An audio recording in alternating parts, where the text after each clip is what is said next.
Are you setting goals wrong?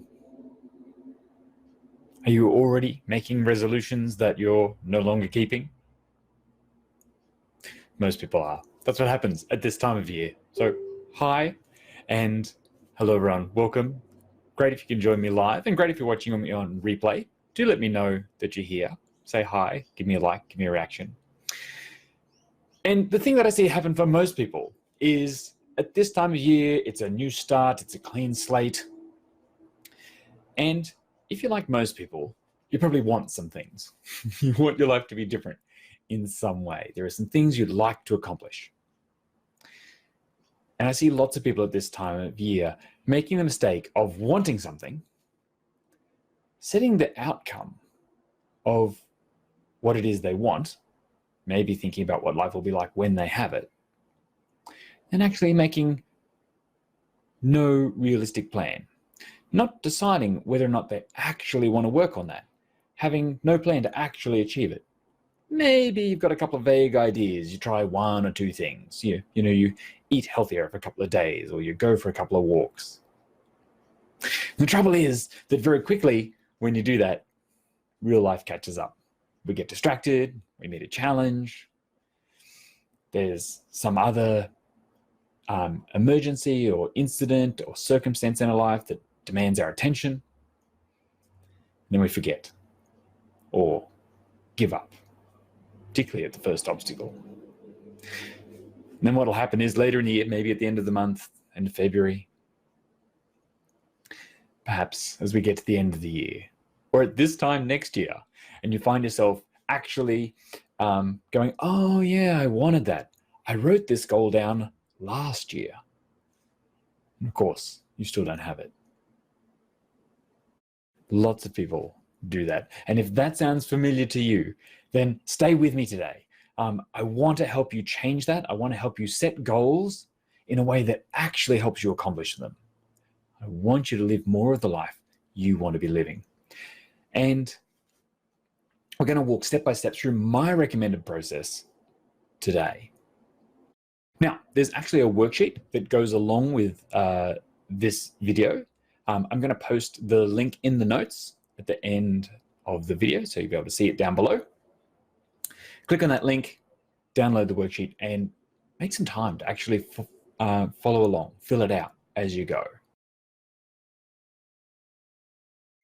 What do you want to accomplish in 2020?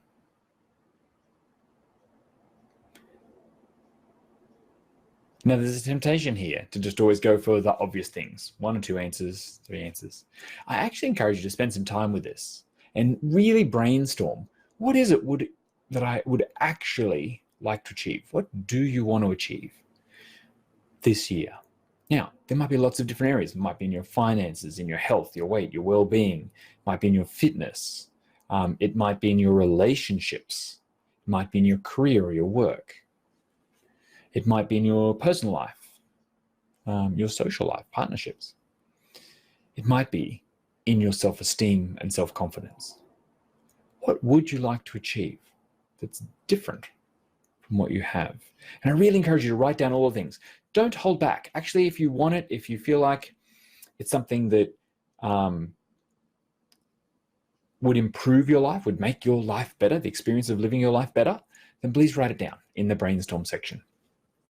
Think about all the things that you've been told you shouldn't have or shouldn't want, or that you're not allowed to have, or you're not good enough to have, that you've always wanted but never really given yourself permission. Write them all down. Even the things that, wouldn't it just be nice to have? Write as many as you can think of. So do a brainstorm. Get as many things out as possible, no holds barred. And the reason why you want to do that straight away is because we're going to turn that into 2 lists. You're going to look back over that list when you've done it and go, okay, of all of these things here, which ones am I willing to spend the time, the energy, the mental focus, or any other resources that I happen to need, finances, etc., on doing the work to actually achieve it? It's a really important question that most people don't ask, because remember that you're already spending those resources on something. You're already living your life. You're already spending your energy, your focus, your resources on what you're already doing. So are you willing to reallocate, divert some of that energy, some of that attention, some of that focus, some work towards actually spending time on achieving these goals? And it's important to ask yourself here, would I be happy to have spent time on this even if I don't achieve it? That's a great place to get to, right? Because it's going to free you up. It's going to find the things that you actually do desire, that you really do want in your life. And then what will happen is when you're spending time on these things, and I'll explain more about how to in a moment, it's actually a worthwhile use of your time. You don't feel like it's time wasted. So what are all the things I want?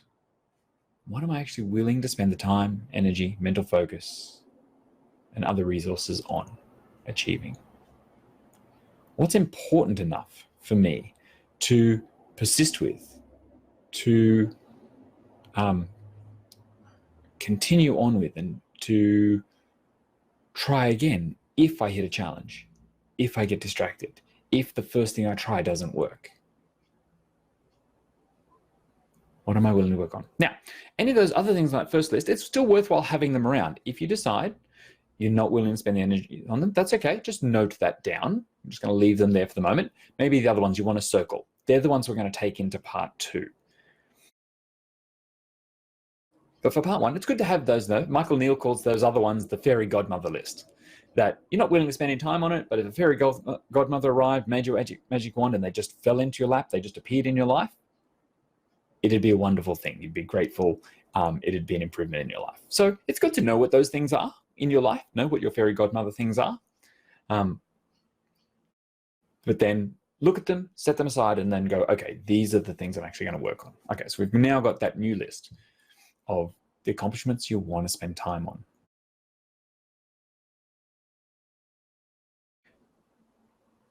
For each one of those, we're going to separate them out and do them individually. So when you get to the worksheet part 2 and part 3, particularly part 2 though, the new habit roadmap, we want to do this on each one of these accomplishments. So this is where you want to start brainstorming to accomplish these goals. What actions will you need to be doing differently? What new habits will you need to develop?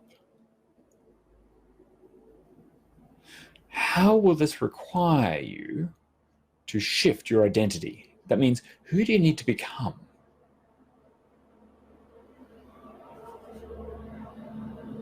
So for instance, if you're a person who wants to stop overeating, maybe one of the things you want to do is start serving up 2/3, 3/4 of what you normally have.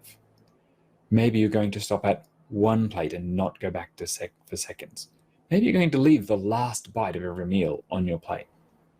Maybe you're going to tune in and really listen to your hunger signals, so you get to know what feels like hunger and what feels like satisfaction, either hungry or not, and where you feel full, where you feel overfull, so you can start to change. That's just one example. There might be lots of different things here. You might have to define yourself as a person who never eats more than they need. It's an interesting idea, right? It's not a person who eats more than I need. Doesn't matter how much is there. Doesn't matter if it's on offer. Doesn't matter what social pressure is coming my way. I don't overeat. Okay, so think about all those things. Brainstorm, what actually would I be doing different? What would it be like in the moment when you're practicing this new action? What's the reality of living it? That means I'm going to have to stop when I'm satisfied. I'm going to have, for instance, for the not overeating one, I'm going to have to stop when I'm satisfied. I'm going to have to leave food on my plate. I'm going to have to politely decline when I'm not hungry. What's the reality of living it? And then you may even want to break each habit further down into individual action steps. Right? What are all of the different steps I could take that move me towards this new habit? You know, if one of the habits is improving your fitness this year, maybe you're going to schedule in time for exercise. Okay, so in your diary, I'm going to have to get my diary out. I'm going to look at what's there. I'm going to have to schedule in some times that are realistic. I'm going to have to look at what's going to move. What do I have to change? Do I need to get up earlier? Do I need to get to bed earlier? Do I need to have my clothes laid out, my shoes laid out? Do I need to sign up to the gym if I'm going to the gym or the local pool or to a fitness class or a personal trainer? Do I need to have my water bottle? Have I looked at my local area or Google Maps, or have I decided where I'm going to go for my walk? Break down all of the steps that are required. And then you also want to think about what challenges, both internal and external, might get in the way of you achieving this goal. Now, when I talk about internal challenges, these are things like our self-doubt, our insecurity, our fear, our laziness, our procrastination. What if you just don't want to? Or if it's hard? Or if you failed last time you tried it? What challenges might come up internally? Right? Might be that voice in your mind that's, I'm too tired, don't worry about it, stuff it, just have a sleep in, or just eat the extra. What's going to happen in your mind, in your thoughts, in your feelings? What's your internal blocks to achieving this goal? One way to look at those in anticipation might be to ask yourself, why haven't I achieved this goal already? And notice what comes up. Is it internal things? I didn't really want it. I didn't feel like it. It was too hard. I didn't believe I could. Or is it external things? You said something like, I'm too busy. I don't have time. People around me don't want me to, etc. So look if you're blaming people or the circumstance or the situation. Those are external reasons. Maybe you have other responsibilities and obligations on your time. Maybe you're using your energy, your mental focus, your resources another way. In fact, I'll guarantee that you're using them another way if you haven't already achieved it. So what are the internal things? What are the external things? And then for each of those challenges that arise, what steps could you take? Let's brainstorm some ideas about how you'll overcome it. So for instance, in my not overeating example, I'm satisfied, I've had enough, and then people around the table with me are going, oh, aren't you going to finish that? Go on, or have a little extra, don't you like it? I made it special, can I get you something else?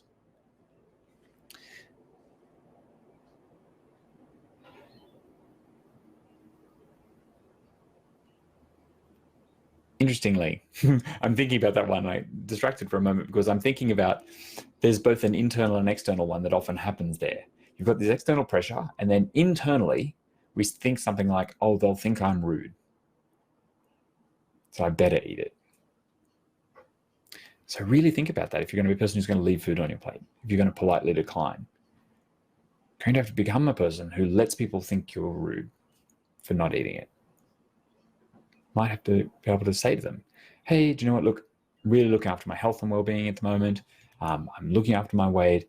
Look, I'm really trying to stop the habit I have of overeating, and I've realized I've had enough now. I am actually satisfied. So thank you. I'd rather not finish it. And just notice, for me, just putting out there your reason why. Now, you never have to justify. You can just politely decline. But even in your own mind, notice the reinforcement of the new habit. No longer overeating. I'm trying to break a habit here. People who love and care about us will get on board. They'll want to support us to succeed. And people who don't will let us know, because they'll just keep pressuring us. That's good to know, because then we know who to not pay attention to in those moments. Okay, so once again, we've taken the goal, decided the ones that you want to spend time on and energy on. Then you've thought about what are the habit shifts, what are the behavioral changes that you actually have to do differently, broken those down into individual action steps, and now thought about what challenges will arise and what things will I do. Now, I really encourage you to write all of those things down. It's like a little instruction manual or a little roadmap, if you like, so that when those things arrive, you can always just reference it. Oh, what did I say I was going to do? I'm going to do this. Do it on the worksheet. And as you go through all of these steps, you want to also make sure that all of your actions are active, not passive. I had this idea that I learned from my coach about dead person's goals. Look out for if you have made a goal that's so passive, a dead person could accomplish your goal. Now, how does this show up? This shows up in things like, I won't eat the cake. I'm not having any alcohol. I'm cutting out bread. I'm not going to have. Right? I won't overeat. Notice how passive it is. Could a dead person not overeat? Easily. They're not eating at all. Could they not have the cake? Yes, easily. No problem. So you want to phrase it actively. What will I do? I will politely decline. I will leave food on my plate. I will stop when I'm actually notice the sensation of satisfaction. And I'll pay attention to determine that. That makes sense? What will I do? Right? In my exercise example, I won't skip a gym session, or I won't bail on myself. Okay. When I feel like skipping a gym session or bailing on my exercise workout, instead I will. I'll play some music, I'll recommit, I'll write out my whys, I'll say it out loud, I'll phone a friend, I'll talk to my coach, whatever you need to do to get yourself actually into action. What will you do instead of what won't you do? I know this sounds like a lot of work, but I guarantee you that this time, this investment in it is worth it. Really want you to consider that. If you're not willing to spend the time working out this roadmap, actually getting clarity on your goals, chances are you're not probably going to be willing to spend the time on achieving the goals. So if you're a person who's got resistance to doing this exercise, to writing it down, to making the list, to breaking it down into steps, to thinking about the challenge and what you'll do to overcome it and making them active, probably not going to achieve those goals. So be willing to invest some time in this stage, the road mapping stage, the clarity stage. Because once you get clarity and you team it up with your conviction, you look at why it matters and why it's important, what difference it's going to make in your life. In fact, I'm not sure I mentioned that earlier, but when that brainstorm, really do think about that. Why do I want this? What difference will it make in my life? Why do I want that? Why is it important that I achieve this? Because that will help you in those moments. So you've got your clarity, exactly what you're going to do, your conviction, and all you have to do is take action. So just do keep checking in as you do the work, as you go through the list, as you take down all of the steps and think about the challenges. Keep checking in. Are you willing to spend the time and energy on this? On practicing this new change. Right? Repetition is required. It's how we make new habits. It's how we train it in as a way of life. In the end, it's not just something achieving an outcome and then going, I'm done, because you'll tend to go back to where you were. It's achieving an outcome in a way that I can sustain. If you're losing weight, you have to lose it in a way you can live it. If you're increasing your fitness, you have to do that in a way you're going to do ongoing way. If you're improving your relationships, you want that to be forever. For at least as long as you want that relationship.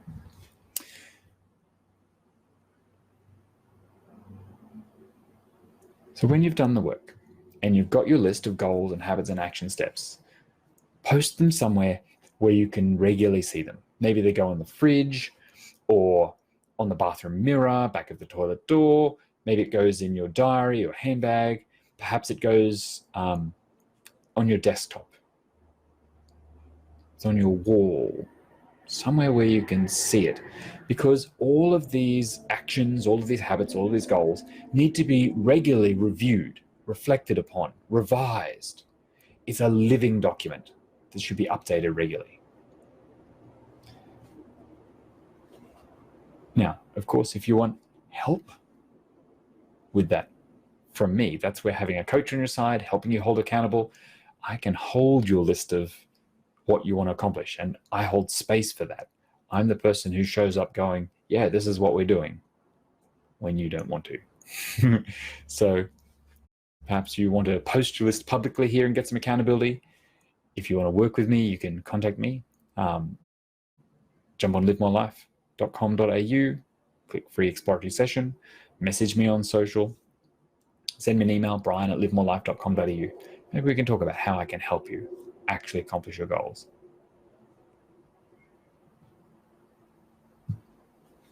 Kerry, you say, I suffer from inflammation.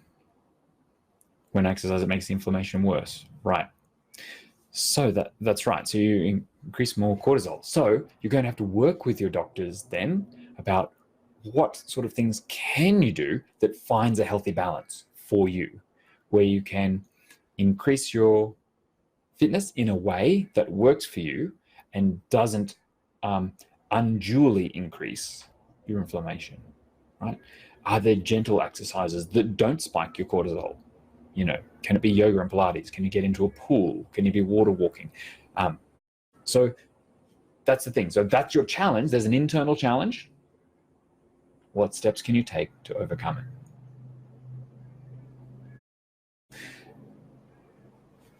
Can it be small amounts of gentle exercise repeated frequently throughout the day rather than big blocks of exercise, so you aren't getting big blocks of stress hormone, right? What can you do that's easy or that's at the edge of your comfort zone so it's not as stressful on your body? So once you've got your list, you've got it posted. Now I want you to then break it down to just pick one of the actions that you can do today and then do it. Nothing is achieved in mind alone. What that means is you can't just think about it. It's not enough. It's not going to happen in the world. You do have to believe it. It's possible for you. You do have to start with the foundation that you can and that you're willing to invest the time and the energy and the resources. You have to focus your commitment on doing that. It's why you have to look at why it matters. It's why you have to break it down into easy steps. So make the steps obvious, make them easy, make them small, so that it doesn't take so much willpower. What I know is it can take 30, 60 days, maybe even up to 256 days to train in a new habit. So I like to say you can usually train in one per month, one every 2 months, something like that. But just think about that. If you break it down into the little steps you do every day and you just keep doing those small steps, you don't have to worry about the big goal. You don't have to worry about the overall habit. It will just be the inevitable consequence of taking those actions. So we never have to stress out. We never have to feel overwhelmed. You can just do one small thing at a time, and it really adds up. Imagine if you could just change 12 habits, or 6 habits, or 4 habits. Maybe you did one a quarter. What if you just changed 4 habits for the better this year? If you picked 4 that are really meaningful for you, think about what an impact that could have on your quality of life. Pick one of the actions that you could do today, that you could do now, and do it. Repetition is required to make those new habits routine and automatic. So consciously practice them one at a time. Remember to review your progress, revise your process, come back to those challenges. Maybe there's challenges you haven't anticipated that come up. Maybe you had a plan and then you didn't follow through with it the way you expected to. Maybe you need to revise the plan. Maybe you need to recheck your commitment. Maybe you need to take a different action instead. So continually review, revise, repeat. If you do so, accomplishing your goals becomes the inevitable consequence. It's almost like they happen by accident. Sometimes when I'm working with clients, and even in my own life, when I do this, that you're going along and then suddenly it's like a little surprise. Oh, I'm actually already there. I've actually accomplished that goal. And I kind of didn't even notice because I was already just focused on the little steps I could do every day. Okay, well, that's the process I recommend. Remember, you can download the worksheet. I'm going to put the link under the video. So click on that link, download the worksheet. You just have to pop in your email address and I'll give you access to it. Let me know who you are. And you'll have access to it. If you need help with it, either filling it out or enacting it, bringing it into your life, get in touch. I'd love to help you. Want to make this a year that you stop writing down the same goals you write down every year and actually accomplish them. Grab the worksheet, spend some time in filling it out, break down your goals into the habits, into the behavioral changes that are needed to make it realistic in your life, to make it accomplished. Make sure they're things you want to spend time on. Break those habits down into steps. Think about your challenges. Think about how you'll overcome them. And then pick one thing to start today.